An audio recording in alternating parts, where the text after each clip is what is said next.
एक वक्त था जब उत्तर प्रदेश में समाजवादी पार्टी की सरकार हुआ करती थी। चुनाव के ठीक पहले एक स्लोगन जारी किया गया था, उत्तर प्रदेश में है दम क्योंकि यहां जुर्म है कम। लेकिन आज वही उत्तर प्रदेश, वही समाजवादी पार्टी, जुर्म कम की बात तो छोड़ दीजिए, महिलाएं जिस तरीके से आज अपने आप को असुरक्षित महसूस कर रही हैं, पूरे के पूरे उत्तर प्रदेश में सवालिया निशान खड़ा हो चुका है समाजवादी पार्टी की अगुवाई वाली सरकार पर कि आखिरकार ये सरकार क्या है, क्या करती है और क्या नहीं करती। महिलाएं जिस तरीके से आज अपने आप को असुरक्षित महसूस कर रही हैं, पूरे के पूरे उत्तर प्रदेश में सवालिया निशान खड़ा हो चुका है समाजवादी पार्टी की अगुवाई वाली सरकार पर कि आखिरकार ये सरकार क्या है, क्या करती है और क्या नहीं करती है। 3 वारदातें हो चुकी हैं। उन तीनों वारदातों में महिलाओं के साथ बलात्कार जिस अंजाम में, जिस तर्ज पर किया गया है, वो न सिर्फ निंदनीय है, घृणास्पद है, बल्कि उसके बारे में बात करना भी अपने आप में अंदर ही अंदर खौलन सी होती है। क्योंकि जिस तरीके से इन बलात्कारों को अंजाम दिया गया है, महिलाओं के साथ जो दुर्व्यवहार हुआ है, वो कहना नामुमकिन है किसी भी व्यक्ति को सार्वजनिक स्पेस में। आइए हम आपको दिखाते हैं एक छोटी रिपोर्ट और उसके बाद चर्चा करते हैं कि वाकई में कानून व्यवस्था नाम की कोई चीज उत्तर प्रदेश में है, क्या ये जंगल राज है। देखिए, बदायूं मामले में पीड़ित परिवार के आंसू अभी सूख भी नहीं पाए थे कि उत्तर प्रदेश की जमीन से 2 और वारदातें सामने आई हैं, जिन्होंने सुनने वालों का दिल दहला दिया है। मथुरा और बरेली में महिलाओं के साथ एक बार फिर हुआ है वहशत का खेल। मथुरा कोतवाली इलाके में नौकरी के नाम पर बुलाकर एक महिला से गैंगरेप किए जाने का मामला सामने आया है। महिला की तहरीर पर आनन फानन में मामला दर्ज कर छानबीन शुरू कर दी गई, लेकिन अभी तक आरोपी पुलिस की पकड़ से बाहर है। बरेली के ऐठपुरा गांव में भी एक लड़की का शव मिलने से हड़कंप मच गया। लड़की की पहचान छिपाने के लिए उस पर तेजाब फेंका गया है। पोस्टमार्टम की रिपोर्ट में गला घुटने से मृत्यु होने की पुष्टि हुई है और साक्ष्य मिटाने के लिए जला दिया गया पूरा सर को। वो जलाने का और उसका एसिड से भी जला दिया गया, इसकी भी पुष्टि हुई है। उधर बदायूं कांड के विरोध में लखनऊ में अखिलेश सरकार के खिलाफ गुस्सा बढ़ रहा है। लखनऊ में आज बीजेपी महिला मोर्चा के कार्यकर्ताओं ने प्रदर्शन किया।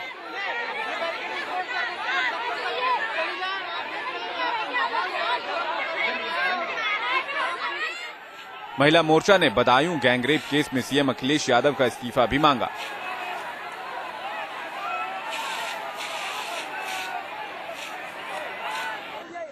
उत्तर प्रदेश में महिलाओं के खिलाफ बढ़ते अपराध ने सरकार की नाकामी सामने लाई है। बलात्कार के मुद्दे पर बेतुके बयान देने वाले एसपी सुप्रीमो मुलायम सिंह यादव भी लगातार होती इन शर्मनाक वारदातों पर चुप्पी साधे बैठे हैं। Team news nation. तो आप देख रहे हैं किस तरीके से उत्तर प्रदेश की सरकार कन्नी काटती हुई दिखाई दे रही है। 3 ऐसे मामले आए हैं जिसने पूरे के पूरे उत्तर प्रदेश नहीं बल्कि देश को हिलाकर रख दिया है। बदायूं बलात्कार का मामला सामने है जिसमें कि महिलाओं ने खुद को फांसी लगा ली, अभी उस पर पूरी जांच चल रही है। मथुरा, वहां पर अभी फिर भी जांच चल रही है और जो बलात्कार की बात सामने आई है वो तो वाकई में कहा नहीं जा सकता। लेकिन बरेली, रोंगटे खड़े कर देने वाला यह मामला है। क्या आप सोच सकते हैं, आपके जहन में भी ये बात आ सकती है, दिल्ली के बलात्कार का मामला बरेली के बलात्कार के मामले के सामने कुछ भी नहीं है। बस इतना कहना शायद काफी होना चाहिए। तेजाब से जिस तरीके से उस लड़की के साथ व्यवहार किया गया है, उसके बाद आप क्या कहेंगे? उस लड़की को तेजाब पिलाया गया है बलात्कार करने के बाद। इससे ज्यादा और क्या घृणास्पद बात हो सकती है? आइए इस पर चर्चा करते हैं। भारतीय जनता पार्टी से भूपेंद्र यादव इस वक्त हमारे साथ मौजूद हैं और समाजवादी पार्टी से जफर अमीन साहब हमारे साथ मौजूद हैं और कांग्रेस से अमिया याग्निक जी इस वक्त हमारे साथ मौजूद हैं। जफर अमीन साहब, आप इसे क्या कहेंगे? हम तो जंगल राज कहना पसंद करेंगे। अब जंगल राज आप कह रहे हैं, आप तो बहुत हल्का कह रहे हैं। एक आध चैनल तो राक्षस राज कह रहा है। रहा सवाल ये कि जो घटनाएं हो रही हैं जी, उस पर राजनीति ज्यादा की जा रही है। अभी जो घटना हुई बदायूं के अंदर जी, उसमें सारे मुलजिम सही पकड़े गए और पकड़ने के बाद जेल गए। सरकार सख्त से सख्त कार्रवाई कर रही है। जहां लापरवाही हुई है उन पुलिस वालों के खिलाफ भी कार्रवाई कर रही है। उसके बाद भी भारतीय जनता पार्टी उस मुद्दे पर राजनीति कर रही है। आप देखिए कि सीबीआई जांच के लिए कहा गया, सीबीआई जांच भी हो गई। उनके परिवार के लोगों ये मानने को तैयार है कि बदायूं में वही लोग शामिल हैं जिनको गिरफ्तार किया गया है और जेल भेजा गया है। ये सारी चीजें होने के बाद आपसे एक सीधा सवाल सरकार की तरफ से कहीं कोई लापरवाही नहीं। सीधा सवाल पूछूं, कितना वक्त लगा आपकी सरकार को काम करने में? आपकी राज्य की पुलिस एफआईआर दर्ज करने में 2 दिन तक परिवार को टहलाती रही। उसके बाद जाकर एफआईआर दर्ज होता है। उसके बाद जो घटनाक्रम है आपके सामने है। पूरे देश में जब कोहराम मचता है तो उसके बाद कार्रवाई होती है। वहां छोड़िए, आप उसकी बात करते हैं कार्रवाई की। क्या आप कार्रवाई की बात करेंगे? बरेली में जो घृणास्पद कार्य हुआ है, क्या आप अंदाजा भी लगा सकते हैं कि किसी व्यक्ति को अगर आप तेजाब पिला दें तो क्या स्थिति होगी? उस लड़की की आंतें नहीं है। क्या इस देश में कानून व्यवस्था नाम की कोई चीज है? आज ये सवाल हर कोई पूछ रहा है। क्या उत्तर प्रदेश में महिलाएं अपने आप को सुरक्षित महसूस कर सकती हैं? इसका जवाब क्या अखिलेश यादव की सरकार दे सकती है? क्या आप वाकई में इसका जवाब दे सकते हैं ज़फ़र नवीन साहब? देखिए, अपराध को रोकने के लिए तो लगातार पूरा इस तरह के अपराधों को रोकने के लिए माननीय अखिलेश यादव जी लगातार उस पर संजीदगी से देख रहे हैं। अभी देखिए, कंट्रोल रूम भी बनाया महिलाओं के लिए 190 नंबर का। उसके बाद से सारी चीजें हैं। ज़फ़र अमीन साहब, इतनी संजीदगी है, जो इतनी संजीदगी है कि 1.5 हफ्ते के तुरंत जरा आप सोचिए, 10 दिन के भीतर में 3 सामूहिक बलात्कार के मामले, जो कि इतने घृणास्पद है जिसके बारे में चर्चा करना भी वाकई में दुखद है, दुखद स्थिति है ये। भूपेन्द्र जी, भारतीय जनता पार्टी पर राजनीति का आरोप समाजवादी पार्टी लगा रही है, लेकिन मैं आपसे अगर सीधे पूछूं, क्या वाकई में केंद्र सरकार अपनी जिम्मेदारी निभाना चाहेगी? ऐसा लगता है जैसे कि राज्य नहीं है, राज्य में कोई कानून व्यवस्था नहीं है। महिलाएं आज अपने आप को किस कदर उत्तर प्रदेश में सुरक्षित महसूस कर सकेंगी? देखिए, उत्तर प्रदेश की जो स्थितियां है वो काफी दुर्भाग्यपूर्ण है। और समाजवादी पार्टी के जो प्रवक्ता जिस प्रकार से अभी बयान दे रहे थे, मैं आपको कहना चाह रहा हूं कि उत्तर प्रदेश के शासन की विफलता, वहां के शासनकर्ताओं की असंवेदनशीलता और ये जो समाजवादी पार्टी के नेताओं की जो दंभ के साथ बोलने की जो प्रवृत्ति है, इसने आज उत्तर प्रदेश को एक चौराहे पे ला करके खड़ा कर दिया है। आज उत्तर प्रदेश का आम आदमी अपने आप को सुरक्षित महसूस नहीं कर रहा है। उत्तर प्रदेश से विकास की जो रोशनी है वो गायब हो गई है। जी, आप इस तरह की बयानबाजी कब तक करते रहेंगे? भारतीय जनता पार्टी, ये बयानबाजी नहीं है, बयानबाजी है, हकीकत है, महज बयानबाजी है। ये बयानबाजी नहीं है, बयानबाजी है। क्या आप यही बात भूपेन्द्र यादव जी, क्या यही बात आज केंद्र सरकार उन महिलाओं को, उन परिवारों को जाकर कह सकते हैं उत्तर प्रदेश में कि उत्तर प्रदेश की सरकार काम नहीं कर रही, हम बहुत नैतिक तौर पर इसकी जिम्मेदारी लेना चाहते हैं? क्या यह बयानबाजी काफी है? जब गलती सुनिए अजय कुमार जी, इस देश में संघवाद का ढांचा है, कानून और व्यवस्था की जिम्मेदारी संभालना राज्य सरकार का विषय है, एक संवैधानिक प्रक्रिया है। अगर ऐसा था, अखिलेश यादव की है, अगर अखिलेश यादव के मन में, अगर अखिलेश यादव ऐसा था तो दिल्ली में बलात्कार के मामले के बाद भारतीय जनता पार्टी और तमाम सहयोगी दलों को शायद कोई विरोध नहीं करना चाहिए था, क्योंकि सिर्फ दिल्ली सरकार का मसला था। दिल्ली में आज केंद्र में आपकी सरकार है, मसले में कानून, आज केंद्र में आपकी सरकार है। मैं पूछना चाहता हूं, एक सीबीआई जांच की मांग को लेकर उसके अलावा क्या किया है केंद्र सरकार ने? अब मैं बोलूं जी? अब आप बोलने देंगे ना मुझे? बिल्कुल बिल्कुल, हम सब सुनना चाहते हैं। क्या उत्तर प्रदेश के मुख्यमंत्री को कानून और व्यवस्था की स्थिति को संभालने के लिए आगे बढ़कर आना नहीं चाहिए? क्या राज्य सरकार का यह दायित्व तो नहीं है कि उत्तर प्रदेश के आमजन की सुरक्षा करे?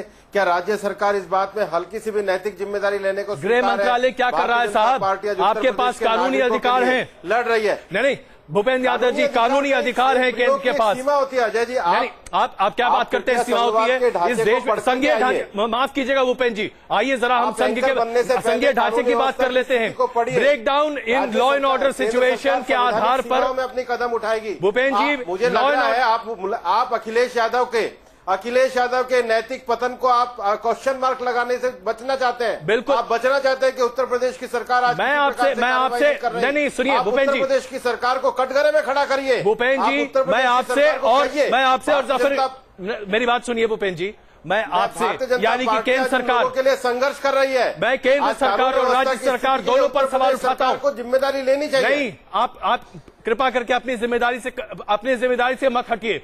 केंद्र सरकार और राज्य सरकार दोनों की जिम्मेदारी है कि इस देश का हर नागरिक सुरक्षित हो। इस देश की आधी फीसदी अगर जनता अपने आप को इस तरीके से बलात्कार होते हुए देखे तो क्या दोनों सरकारों को डूब मरने का मौका नहीं है? मैं ये सवाल आज आप दोनों के सामने रखना चाहता हूं। उत्तर प्रदेश की सरकार का अजय कुमार जी प्रश्न और सारी जिम्मेदारी उत्तर प्रदेश की सरकार के ऊपर है। चलिए अमी याग्निक जी, ये सिर्फ उत्तर प्रदेश सरकार का मसला है। भूपेंद्र जी, आप तो उत्तर प्रदेश सरकार से मुलजिम को फांसी देने की बात करवा रहे हैं। आपकी केंद्रीय मंत्री उमा भारती जी ने बयान दिया कि उत्तर प्रदेश सरकार को फांसी दे देना चाहिए।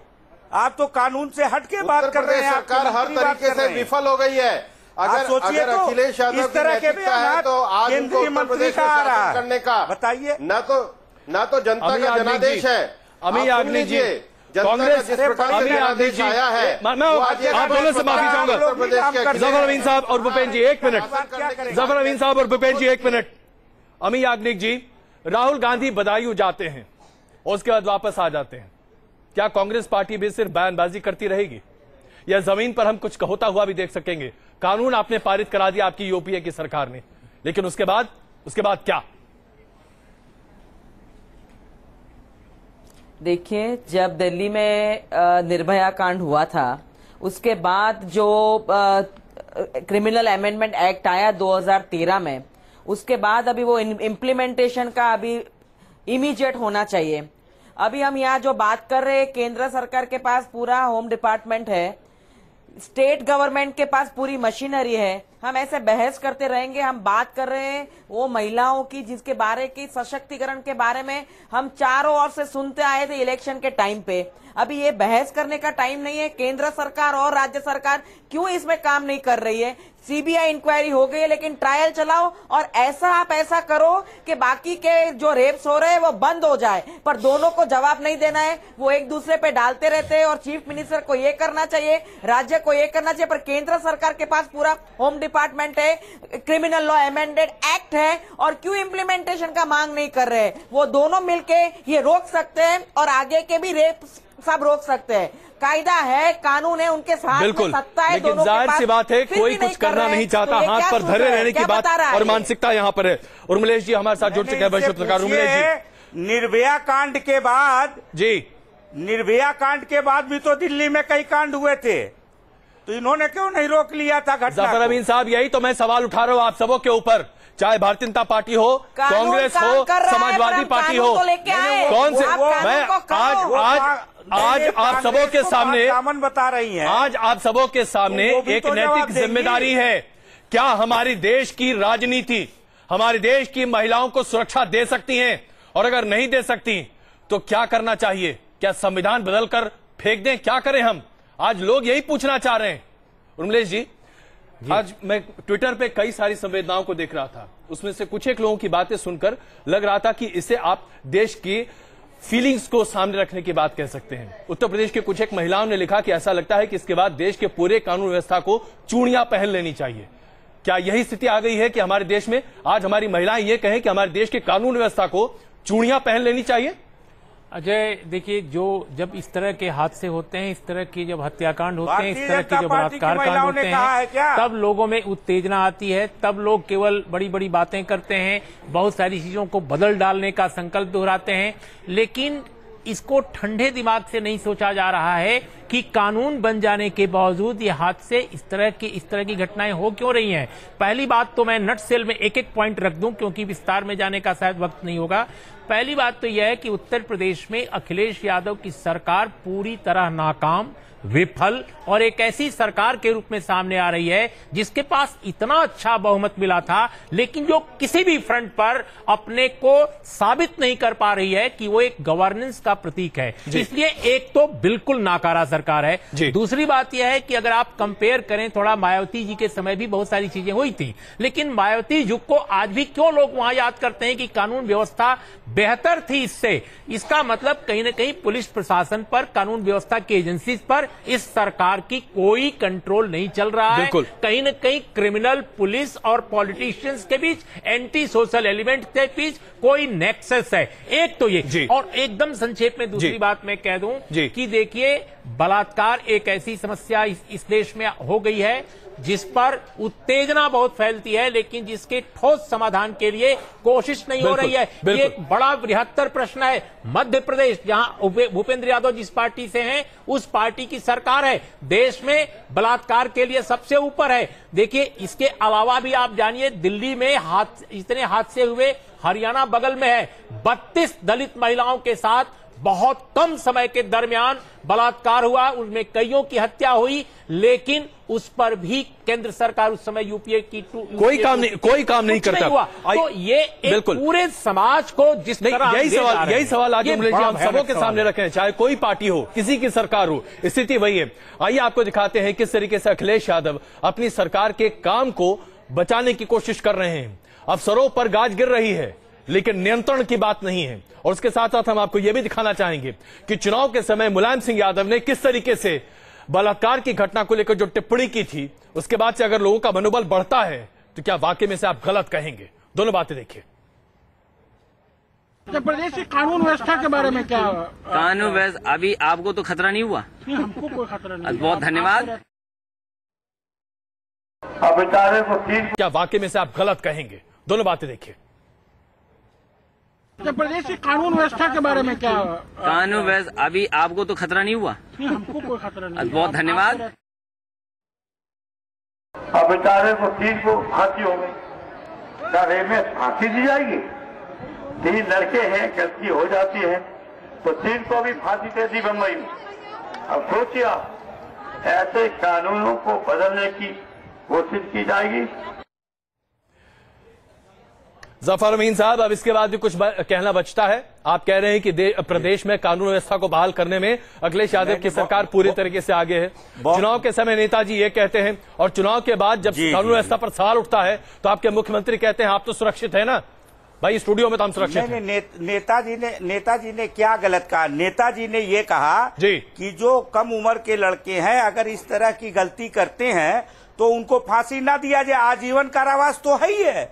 आजीवन कारावास अपने आप में खुद बहुत बड़ी सजा है। लेकिन ये यही तो कहा उन्होंने, कहा कि आजीवन कारावास ना दिया जाए। उन्होंने तो ये कहा है कि जो लड़के गलती करते हैं, कम उम्र के लड़के हैं, जफर अमीन साहब, जफर अमीन साहब सिर्फ इतना बता दीजिए। जफर अमीन साहब, तो उन्होंने क्या कहा, जफर अमीन साहब, क्या बलात्कार गलती है? एग्जैक्टली मैं आपसे पूछ रहा हूं, प्लीज बताइए। राष्ट्रीय चैनल पर यह बताइए, क्या बलात्कार गलती है? नहीं, मुलायम सिंह यादव ने कहा गलती है, तो क्या गलती है आप बताइए। अगर गलती किसको कहते हैं? पेन चोरी करना गलती होती है, उन्होंने ये किसी बच्चे को थप्पड़ मार देना गलती होती है। दिया जाए, बलात्कार क्या गलती है? दिया जाए, बलात्कार क्या गलती है? फांसी पर आप बलात्कार क्या गलती है? नहीं, लफ्ज फांसी पर आप यानी आप मुझे बताइए, आज अपने पार्टी का स्टैंड क्लियर कीजिए। जफर अमीन साहब, आज समाजवादी पार्टी इस बात को स्पष्ट करे, क्या बलात्कार महज गलती है? अगर इस तरह शामिल है तो उनको आजीवन कारावास। जफर अमीन साहब, बलात्कार क्या गलती है? के लिए थोड़ी मना किया है। जफर अमीन साहब, बलात्कार क्या गलती है या घिनौना अपराध है? नहीं, हम उसको बड़ा गुनाह मानते हैं। नहीं, आप बताइए। जफर अमीन साहब, समाजवादी पार्टी क्या मानती है? क्या बलात्कार गलती है या घिनौना अपराध है? क्या मानते हैं आप इसको? बात नहीं समझे तो कहां से उसकी सजा, कहां से कहा जा रहा है माफ कर दिया जाए, उसको छोड़ दिया जाए? घिनौना अपराध है या गलती है बलात्कार? अगर कम उम्र, अगर आपकी सरकार तो और आपके नेता अगर बार बार ये कहते रहे कि आप सुरक्षित हैं, तो कैसे कोई सुरक्षित रह सकता उत्तर प्रदेश में? आप बताइए ना, हम जानना चाहते हैं। आप पत्रकारों से ये पूछना चाहते हैं कि आप सुरक्षित है ना? मस्त रहिए। या बलात्कार होता है, होने दीजिए। लड़कियों को बलात्कार करने के बाद उनके पेट में तेजाब डाल दिया जाता है, होने दीजिए। उनके चेहरे तेजाब से जला दिए जाते हैं, होने दीजिए। इस तरह की बात उन्हें बलात्कार करके फांसी पर लटका दिया जाता है, लटकाने दीजिए। महिलाएं घर से नहीं निकल रही हैं। नहीं निकलेंगी लोग यहाँ पर। आप वोट मांगने के लिए मत जाइए महिलाओं के पास। इस तरह की बात जब आती है चैनलों पर, मैं यही पूछना चाहता हूँ, क्यों जाते हैं नेता? क्यों जाते हैं नेता महिलाओं से वोट मांगने के लिए? किस आधार पर आप जाते हैं वोट मांगने के लिए? गिरफ्तारी हो रही है। मैं आपसे पूछता हूं साहब, क्यों जाते हैं आप लोग महिलाओं से वोट मांगने के लिए? क्यों जाते हैं? नहीं, क्यों जाते हैं? अगर आप उनको सुरक्षा नहीं दे सकते तो? जिम्मेदारी है महिलाओं की सुरक्षा। कौन सी सुरक्षा दी आपने? अगर कुछ घटनाएं हो रही हैं, कौन सी सुरक्षा दी आपने? बताइए। जेल जा रहे हैं, कौन सी सुरक्षा दी आपने? सख्त कार्रवाई हो रही है। चलिए भूपेंद्र यादव जी, मैं ये नैतिक सवाल आज आपके सामने भी रखता हूं। महिलाओं को पूरा सुरक्षा दिया जाए। भूपेंद्र यादव जी, ये नैतिक सवाल आज आपके सामने भी है। जिस अधिकार से आप महिलाओं से वोट मांगने जाते हैं, क्या उसी अधिकार से आप उनसे कह सकते हैं कोई बात नहीं, बलात्कार हो रहा है, होने दीजिए, हम जांच कर रहे हैं? नहीं कह सकते। अमित याज्ञनिक जी, क्या कांग्रेस पार्टी ये कह सकती है कभी? अमित याज्ञनिक जी, आप हैं हमारे साथ। कांग्रेस पार्टी ने हमेशा विमेन सशक्तिकरण के, महिला सशक्तिकरण बताइए ना। मैं आज आपसे पूछता हूं, सरकार को करना है। आज राहुल गांधी कहाँ है? हर जगह सरकार ने सपोर्ट दिया है। आज राहुल गांधी कहाँ है? राज्य सरकार की जिम्मेदारी बनती है कि अमित याज्ञनिक जी, आज राहुल गांधी कहाँ है? बदायूं जाना एक दिन, राहुल गांधी जी ने सीबीआई इंक्वायरी मांगी है। राहुल गांधी आप अखिलेश कुमार जी को और केंद्र सरकार को पूछिए कि आप क्यों नहीं, आपके पास पूरा होम डिपार्टमेंट है, क्यों आप ये केसेस बंद नहीं करा सकते यूपी में? किस अधिकार से? राहुल गांधी जी ने जाके सीबीआई इंक्वायरी मांगी है और आज आपका टाइम है। तो आज माना कम से कम कि उनके पास कोई नैतिक अधिकार नहीं है कि वो महिलाओं से वोट मांगे। मैं समाजवादी पार्टी और कांग्रेस से जानना चाहता हूं, एक महिला के आवाज के तौर पर आज आपसे पूछ रहा हूं, बताइए किस अधिकार से आप लोग महिलाओं से वोट मांगने जाते हैं जब आप जानते हैं कि उनकी सुरक्षा आप नहीं दे सकते? शौच करने कोई महिला निकले, उसका बलात्कार हो जाता है। किसी की दुश्मनी निकालनी है, आप उसका बलात्कार हो जाता है, कोई कुछ नहीं होता है, जांच होगी, कार्रवाई होगी, गलती हो गई। प्लीज बताइए, आज हम लोग जानना चाहते हैं आपसे।